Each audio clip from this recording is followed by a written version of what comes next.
राधे राधे। हरे कृष्णा। आप सभी का दिन शुभ हो। भगवान कृष्ण की कृपा सदा आप सभी पर बनी रहे। इससे पहले की कथा सुनने के लिए और कमेंट करने के लिए आप सभी का बहुत बहुत धन्यवाद।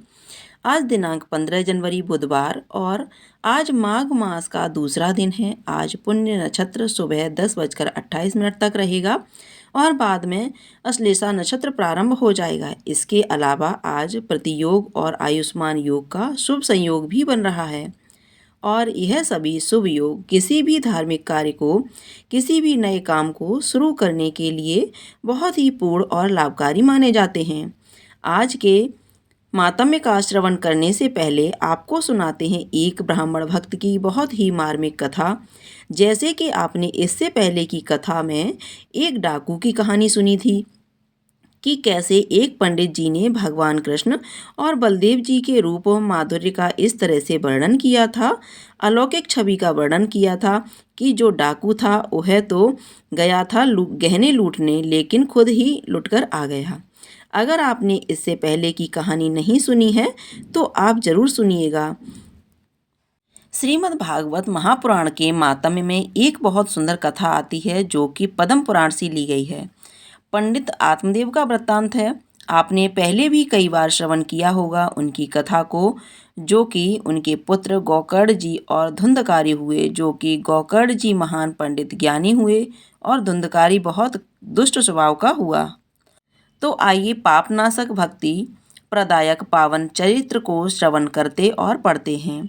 इतिहास की बड़ी पुरानी बात है कि तुंगभद्रा नदी के तट पर एक उत्तम नाम का नगर था। उस नगर पर आत्मदेव नामक एक बड़े ही विद्वान व धार्मिक ब्राह्मण रहा करते थे। उनके पास धन की कोई कमी नहीं थी, विशाल वैभव था। फिर भी वह ब्राह्मण अपना भिक्षावृत्ति से जीवन यापन कर रहे थे। उन आत्मदेव पंडित जी की धर्मपत्नी का नाम धुंधली। यह धुंधली भी उत्तम कुल से ही थी, लेकिन उसका स्वभाव बड़ा विचित्र था। यह कंजूस झगड़ालू किस्म की थी, लड़ने और झगड़ने में ज़्यादा रहती थी, बोलती बहुत थी। लेकिन यह सब कर्म वह दूसरों पड़ोसियों के लिए होता था। पंडित आदमी देव के लिए वह उसी प्रकार शांत रहती थी। इस प्रकार पंडित आत्मदेव जी के जीवन में भी सभी प्रकार का सुख था। लेकिन कहते हैं ना कि दुख किसी का पीछा नहीं छोड़ता, क्योंकि इस संसार का दूसरा नाम ही दुखालय है। तो पंडित आदमी देव को भी एक महान दुख था कि हमारे पास सब कुछ है, सब साधन है, लेकिन बड़े दुख की बात है कि हमारे संतान नहीं है। तो संतान के दुख के कारण वह निरंतर दुखी रहते थे। एक बार की बात है कि वह इतना दुखी हो गए कि घर द्वार छोड़ दिए और वन को चले गए। वहां जाकर वह निर्जन वन में एक तालाब के किनारे बैठकर रोने लगे। देव योग से उसी मार्ग से सामने से एक सन्यासी बाबा आते हुए दिखाई दिए। उन्होंने उस रोते हुए ब्राह्मण को देखा तो उनके पास जाकर उनके दुख का कारण जानने के लिए पहुंच गए। क्यों रोते हो? क्योंकि संत होते ही हैं कि संसार के प्राणियों के दुख को दूर करने के लिए। संतों का हृदय बड़ा कोमल होता है। सन्यासी महात्मा ने विचार किया कि जंगल में अचानक यह व्यक्ति रो रहा है तो किसी सांसारिक पदार्थों के लिए तो रोएगा नहीं, कोई भगत भक्त ही है जो भगवान के लिए रो रहा है। तो चलिए उसको मार्ग बताते हैं। सन्यासी महात्मा आए, ब्राह्मण देवता से पूछा कि क्यों रो रहे हो भाई। उन्होंने सारा वृत्तांत बताया कि मैं पुत्र के कारण रो रहा हूँ। सर्वप्रथम सन्यासी महात्मा ने तो पंडित जी को समझाया कि देखो ब्राह्मण देवता, इस संसार में पुत्र मिलने पर सुख मिलेगा, यह कहाँ लिखा है। आपने इतिहास में पढ़ा है कि राजा सगर के 60,000 पुत्र थे, परंतु उन 60,000 पुत्रों में से एक पुत्र से भी उनको सुख की प्राप्ति नहीं हो सकी। इसलिए पुत्र की अभिलाषा त्याग दीजिए और भगवत भजन कीजिए, उसी में सबका सार है। पंडित आत्मदेव ने सन्यासी महात्मा से हट किया कि नहीं महाराज, मेरा जो दुख है वह पुत्र प्राप्ति के बाद ही दूर होगा। सन्यासी महात्मा ने जब देखा कि ब्राह्मण बहुत हट कर रहा है, तब उन्होंने उनकी मस्तक की रेखा देखकर उनका भविष्य बता दिया कि शायद बैराग हो जाए। उन्होंने कहा, देखो ब्राह्मण देवता, मैं तुम्हारी मस्तक की रेखा देखकर जान गया हूँ कि 7 जन्मों तक कोई पुत्र की प्राप्ति नहीं होगी तुमको। अब भगवत भजन करो। अब तो सन्यासी महात्मा की इस भविष्य फल को सुनकर पंडित आत्मदेव और जोर जोर से अपना सर पटक कर रोने लगा। बार बार सर पृथ्वी पर पटकने लगे, क्योंकि वह समझ गए थे कि जो सन्यासी महात्मा के अंदर इतनी सामर्थ्य है कि वह 7 जन्मों तक के भविष्य को देख सकता है, तो पुत्र भी प्रदान कर सकता है। सर फोड़ने लगे, जमीन पर पटक पटक कर कहने लगे कि महाराज, मैं अभी प्राण दे दूंगा अगर आपने मुझे पुत्र नहीं दिया। समझ गए सन्यासी महात्मा कि ब्राह्मण हट कर रहे हैं, चलो यह भी दिखा देते हैं कि संसार में कैसे कैसे पुत्र होते हैं। उन्होंने फल दिया, कहा कि ब्राह्मण देवता, इस फल को अपनी पत्नी को खिला देना, और वह है जो गर्भ के समय भगवत नाम लेते रहेगी तो जरूर एक उत्तम पुत्र होगा, जो तुम्हें सुख प्रदान करेगा और तुम्हारा कल्याण करेगा। ब्राह्मण देवता बड़े प्रसन्न हुए, घर आए और वह फल अपनी पत्नी धुंधली को दिया। देवी ने कहा, बाद में खा लूंगी, स्नान ध्यान करके। और वह सहेलियों के पास बैठकर अनेकों प्रकार के तर्क वितर्क करके वह फल न खाने का विचार करके घर में एक जगह छुपा कर रख दी। पति से झूठ बोल दी कि फल खा लिया है। कुछ दिनों बाद उसकी बहन आई। उसके घर उसने देखा कि धुंधली बड़ी दुबली पतली सी होती जा रही है और उदास भी। धुंधली से उसने कारण पूछा तो धुंधली ने सारा वृत्तांत कह सुनाया। उसकी बहन जो थी वह भी बड़ी लालची थी।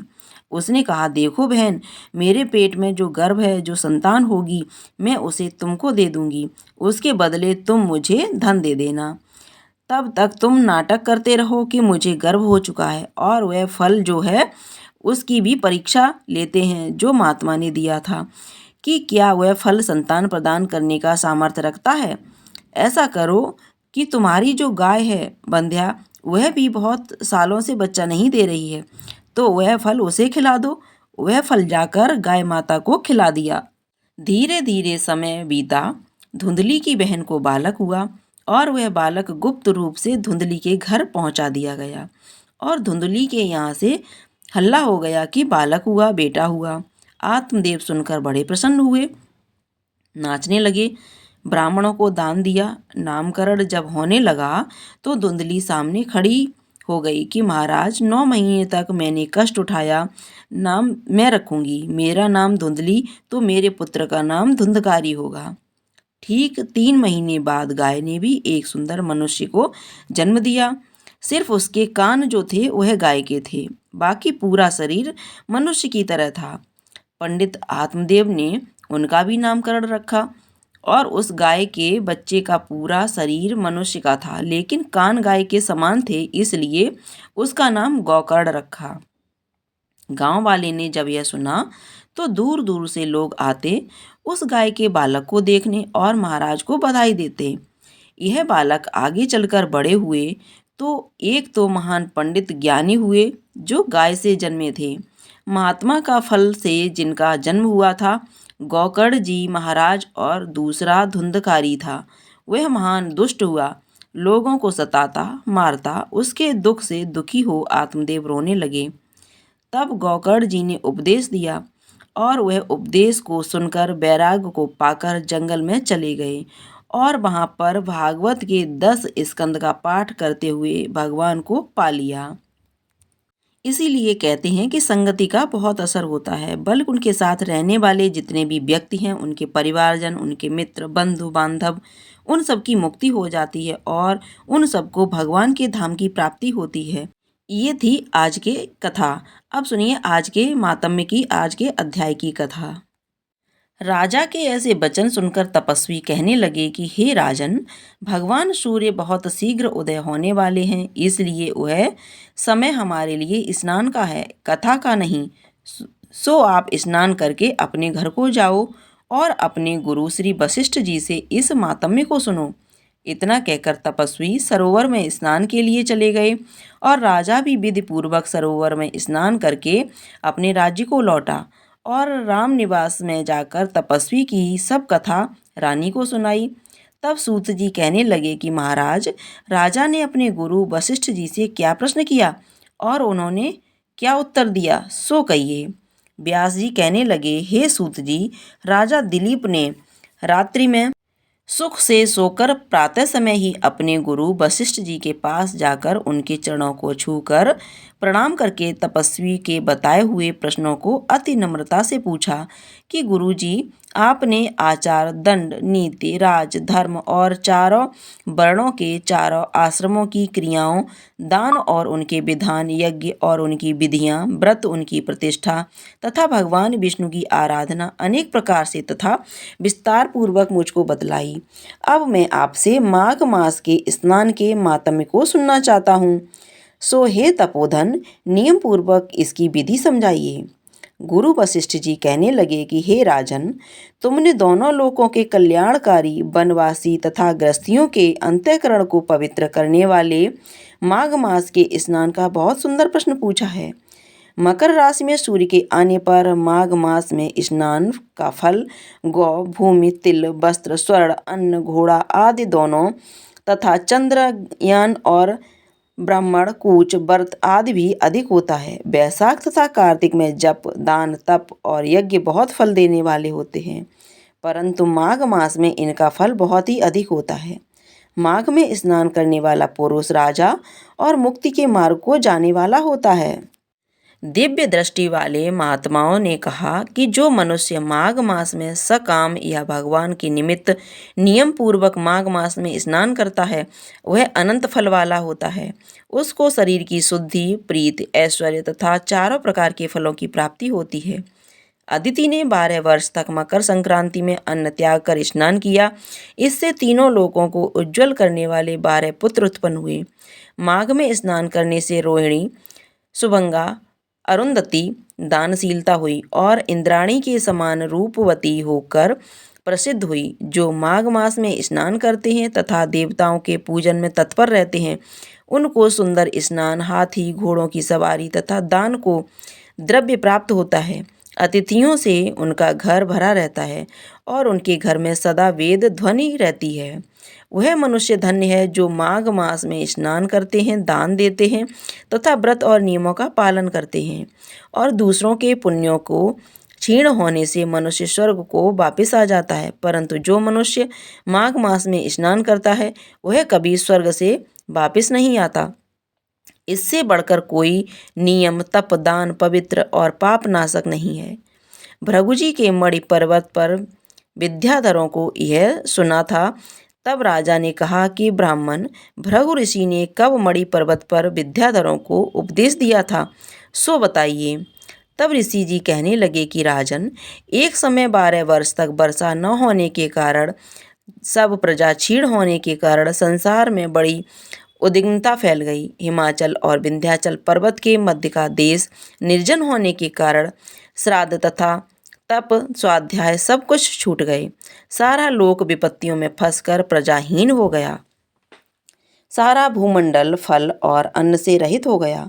तब विंध्याचल से नीचे बहती हुई नदी के सुंदर वृक्षों से आच्छादित अपने आश्रम से निकलकर श्री भृगु ऋषि अपने शिष्यों सहित हिमालय पर्वत पर गए। इस पर्वत की चोटी नीले और नीचे का हिस्सा सुनहरी होने से सारा पर्वत पीतांबरधारी श्री भगवान के सदृश लगता था।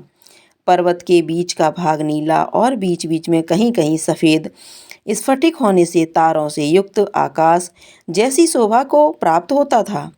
रात्रि के समय वह पर्वत दीपकों की तरह चमकती हुई दिव्य औषधियों से पूरित किसी महल की शोभा को प्राप्त होता था। वह पर्वत शिखाओं पर बांसुरी बजाती और सुंदर गीत गाती हुई तथा केले के पत्तों की पताकाओं से अत्यंत शोभा को प्राप्त हो रहा था।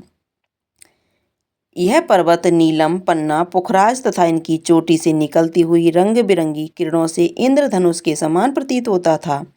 स्वर्ण आदि सब धातुओं से तथा चमकते हुए रत्नों से चारों ओर फैली हुई अग्निज्वाला के समान शोभायमान था। इसकी कंदराओं में काम पीड़ित विद्याधारी अपने पतियों के साथ जाकर रमण करती और गुफाओं में ऋषि मुनि जिन्होंने संसार के सब क्लेशों को जीत लिया, रात दिन ब्रह्म का ध्यान करते और कई एक हाथ में रुद्राक्ष की माला लिए हुए शिव की आराधना में लगे हुए हैं। पर्वत के नीचे भागों में जंगली हाथी अपने बच्चों के साथ खेल रहे हैं तथा कस्तूरी वाले रंग बिरंगे मृगों के झुंड इधर उधर भाग रहे हैं। यह पर्वत सदा हंसराज तथा मोरों से भरा रहता है, इसी कारण इसको हेमकुंड कहते हैं। यहाँ पर सदैव ही देवता और अप्सरा निवास करते हैं। सूत जी बोले, हे मुनिजनों, उस तपस्वी के उन वचनों को सुनकर राजा ने विनीत भाव से कहा, हे विप्र, मैं माघ मास के स्नान फल को नहीं जानता हूँ, आप कृपया करके मुझे विस्तार पूर्वक कहें। राजा के इन वचनों को सुनकर सूत जी बोले, हे मुनियों, उस तपस्वी के उन वचन को सुनकर राजा ने विनीत भाव से कहा, हे विप्र, मैं माघ मास के स्नान फल को नहीं जानता। माघ मास में स्नान करने वाले प्राणी यदि दूध देने वाली गौ का दान करता है तो वह उतने वर्ष स्वर्ग में निवास करता है जितने गौ के शरीर में रोम होते हैं। जो प्राणी माघ स्नान के पश्चात गुड़ तिल का दान करता है उसके सभी पाप नष्ट हो जाते हैं। तिल का दान पापनाशक है और उसको दान करके प्राणी निर्मल हो जाता है। जो मनुष्य माघ स्नान करके ब्राह्मणों को जूता और कमंडल दान देता है व भोजन कराता है वह मोक्ष प्राप्त करता है। हे राजन, जो पापी माघ स्नान के साथ दान करता है उसे सद्गति की प्राप्ति होती है। पितरों के तर्पण से प्राणी वैकुंठ पाता है। दान के द्वारा प्राणी के सभी पाप नष्ट हो जाते हैं और स्वर्ग मिलता है। माघ स्नान करने वाले प्राणी को माघ मास में यथाशक्ति दान करना चाहिए। जैसे आकाश की शोभा सूर्य से, कुल की शोभा संतान से, उसी प्रकार तप की शोभा दान से है। यह पावन प्रसंग भृगु ऋषि ने मणि पर्वत पर विद्याधरों से कहा। उनके अनुसार माघ मास में अधिक दान करना चाहिए। तो ये थी आज के मातम्य की कथा। अगर आपको ये कथा पसंद आई हो तो कमेंट बॉक्स में जा कर के कृष्ण भगवान की जय अवश्य लिखिएगा, राधे राधे अवश्य लिखिएगा। साथ ही साथ वीडियो को लाइक कीजिएगा, शेयर कीजिएगा। अगर आपने अभी तक चैनल को सब्सक्राइब नहीं किया है तो चैनल को सब्सक्राइब करके बेल आइकन को अवश्य दबा दीजिएगा ताकि आप इसी तरह की कथाएं समय से सुन सकें। धन्यवाद।